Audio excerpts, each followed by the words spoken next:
Hello and welcome to Marxism Abridged, where we try to make orthodox Marxism easier to understand. Why does it suck so much to get sick?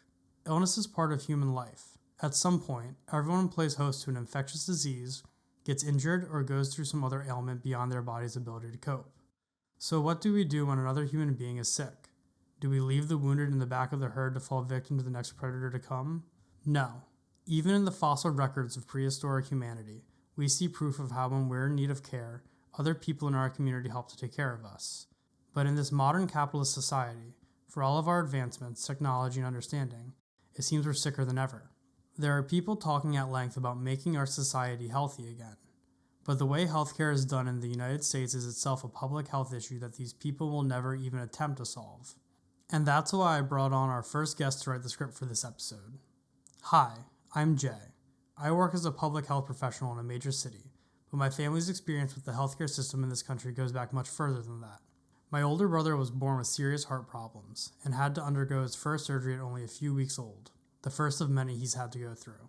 I myself was diagnosed with cancer at 13, and between those two things, my parents are still dealing with extensive debt. And our story isn't an uncommon one.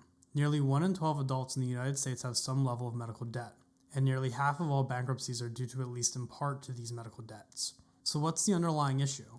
Why are so many people left financially crippled by the services designed ostensibly to heal them? I'd like to introduce the idea of an inelastic good. This is a pretty orthodox economic term, with even Adam Smith discussing the concept. There are certain items, food, water, clothing, shelter, that every human being needs to survive. Healthcare certainly falls under this category. Either you get it or you die. When a producer raises the price on one of these goods, say in the case of food, there is no real fall off in demand. This is a key driver of famines, as people can't exactly opt out of needing to eat. Therefore, in a capitalist market system, healthcare manufacturers and providers can and will maintain high prices knowing that their supply of customers is all but assured. Basic medical goods like insulin provide a ready example. Despite costing less than $10 per dose to manufacture, insulin routinely is sold for multiple hundreds of dollars per dose. Companies will attempt to justify these insane costs by claiming that they are necessary to fund further research and development. This is an absurd claim for a number of reasons. 1. The spending these companies do on research and development as a whole is often a mere fraction of revenues. In many cases, the amounts spent on marketing are equal to the research and development costs, to say nothing of the tens of billions spent on things such as stock buybacks, which only serve to benefit their shareholders. 2. Medical research in the United States relies heavily on public investment, with government and academic research providing a full third of all medical research funding.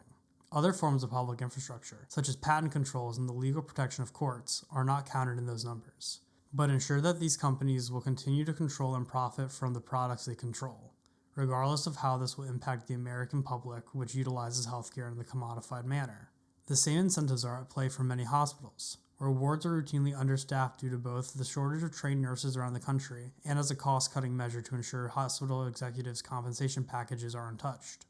Again and again, we can see how healthcare provided by for-profit entities is, like every other corporation, focused on delivering profits and dividends over the services these companies are ostensibly created to perform.